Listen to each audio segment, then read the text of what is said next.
got some seats at the front as well, and like some scattered around if you want to take a seat. But yeah, thanks so much for coming today.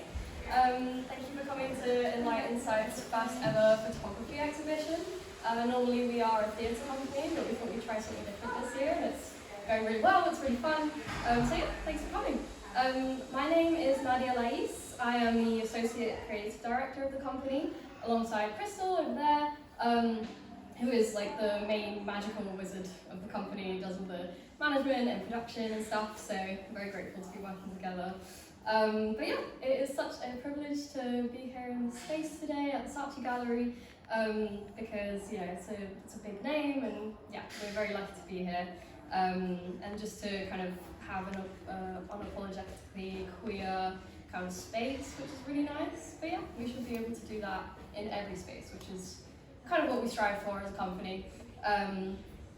But yeah, so if anybody's had a moment to kind of look around the photos, I know you guys were watching the documentary just now, but yeah, you'll know that obviously having this queer progression is really, really important to us. And I'm assuming you guys think so too, if you're here, so thank you so much. But yeah, I'd say that with every little step that we take towards a queer accepting society is a step closer to a society that is more compassionate, peaceful and safe.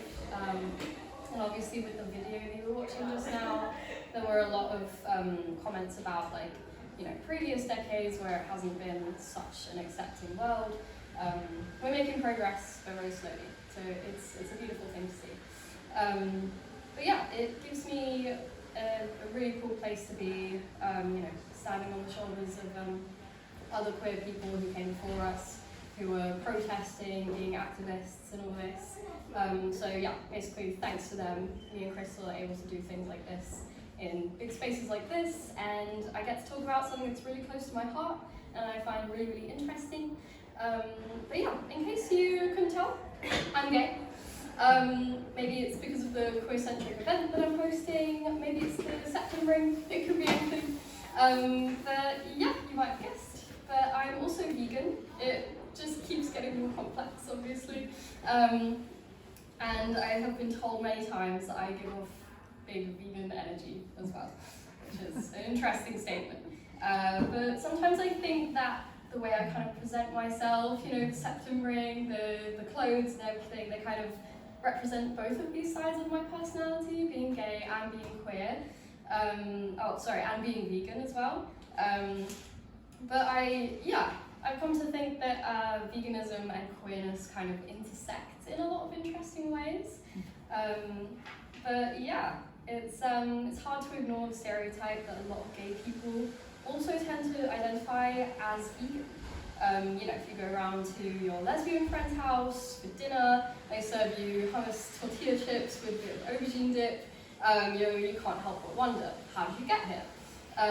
If you invite your bisexual friend on a fishing trip and they politely decline, say no, that's not my kind of thing. You can't help but wonder, why did you make these choices? But yeah, while there is no scientific explanation for why I was born gay, and then also chose to be vegan, kind of just adding to the daily peril of my choices, there are many journalists and researchers who have made insightful comments, shining a little more light on this common intersectionality. For example, journalist and author Jane Velez Mitchell suggests that the LGBTQ community knows what it's like to be voiceless and to be treated as less than, which is something that really crops up a lot with vegetarian and vegan beliefs, like anti-cruelty, anti-animal cruelty. Of course, the gay and trans community is not the only one who knows what it's like to be outcast and looked down upon, but I'm just speaking from my own life experience. To start with, ever since I was young, I've been extremely compassionate and by nature and by nurture. Shout out my mum and dad, they're here, thanks for that. Thank you very much. But yeah, this one time that sticks out to me in my memory, I first found out about the inevitable death of our son. And for the first time, I thought about all those poor animals and all those poor plants chance who wouldn't be able to see in the dark, and I cried my eyes out. I was really upset by this idea. But let's ignore the fact that the Earth will be vaporized before they can worry about that. But anyway, it still upset me. But yeah, then I got older and I saw this one Simpsons episode where Lisa Simpson, also a bisexual vegetarian icon, we love her.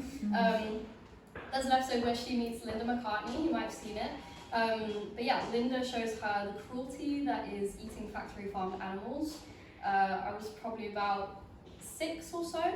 And that episode just kind of hit a chord with me, and I went vegetarian for about a year, to my parents' confusion. I was like, this is Simpsons, I feel bad for Lisa. And they were like, okay, sure. But yeah, just like Lisa, I remember feeling sad whenever people talked about how good this lamb tasted, and I was like, that is some sheep mummy's baby, I just felt so bad, I couldn't do it. And then I grew even older. It was like, I think I was about 21 or so. It was a time where I was kind of joining uni. I moved away from home for the first time, and I was just really kind of coming into myself. I was surrounded by other queer creatives. I did theatre as a graduate course, and yeah, so everybody was kind of really first starting to express themselves in their early 20s, first starting to cook for themselves and all this. So I was also really exploring that for the first time. And yeah, so at this point I was old enough to find out about the darkest and horrific parts about factory farming and mass meat production.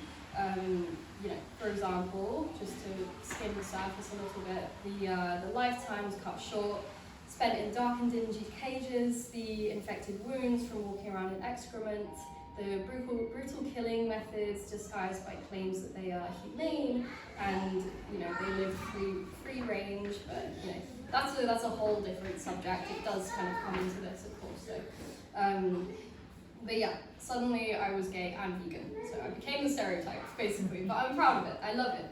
It makes me really happy. Living a vegan lifestyle helps me to kind of truly feel like myself. I feel like I can really say from my heart that I'm caring, compassionate, proactive, and I love animals. They're adorable. Whether it's like a pig rolling around in mud, like, oh, he's so cute, or like a cat, anything. I think they all deserve equal rights, just as we do.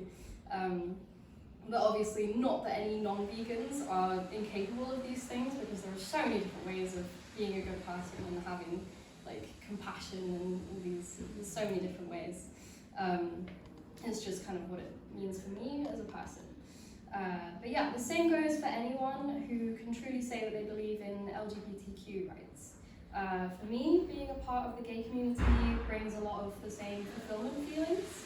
For example, wholeheartedly supporting my gay peers means welcoming them into my life by accommodating any needs, voting left-wing, believing in that kind of life, and just creating spaces where their voices can be heard, especially places like this, which has been really wholesome and loving experience so far. But yeah, I'd say that animal rights and queer rights definitely go hand in hand, in that both give voice to the voiceless, both are rooted in love and equality, and both are parts of political activism. Catherine Parsons says that if veganism seeks to resolve exploitation, ownership, and objectification of bodies, does it have similarities with feminism and the fight for gender equality? It's something to think about.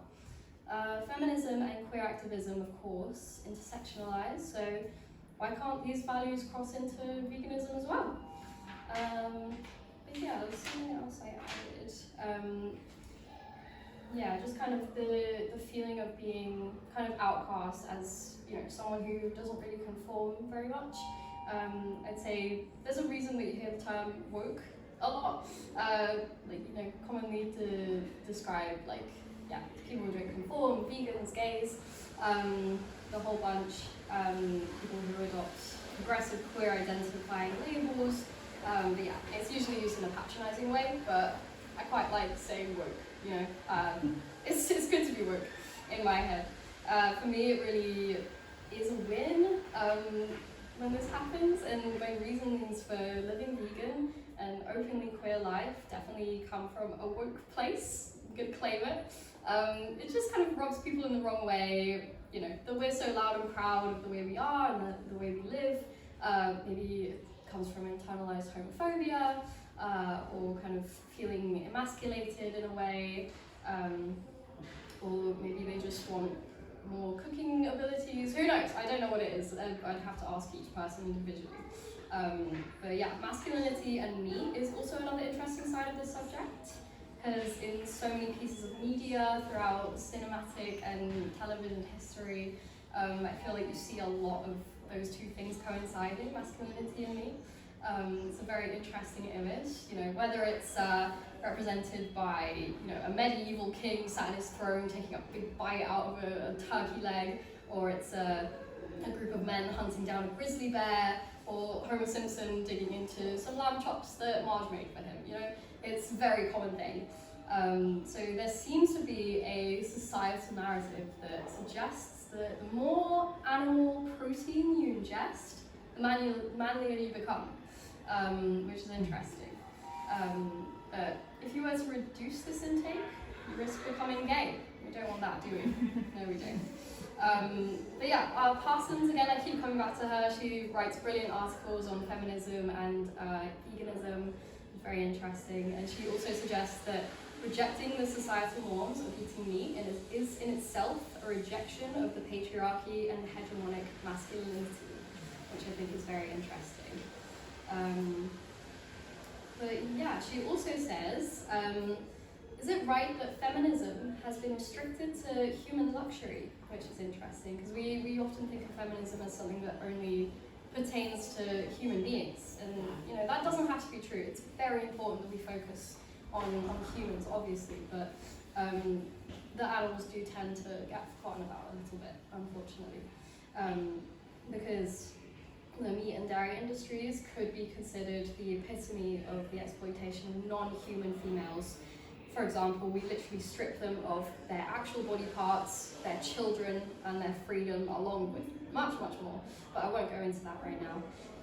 So therefore, in my head, from my point of view, if I stand with all women's rights, I also stand for non-cis, non-straight, and non-human women's freedom. Because we all experience life in the same way through pain, pleasure, and emotions. And I'm sure that, you know, if you do come from a downtrodden group of people, like the queer experience, you know, there's a lot of hate that comes with it. Even in the world that we live in today, there's still horrible things going on with the government, for example, on the streets at night. It could be anything. But yeah, it's very important to remember that. But perhaps this could begin to shed a little bit of light on why, of 925 responses on a vegan Facebook page poll that Josie LeVay published, 66.4% said that they were LGBTQ+, which is interesting. Quite a large chunk. And obviously that's just one little piece of research.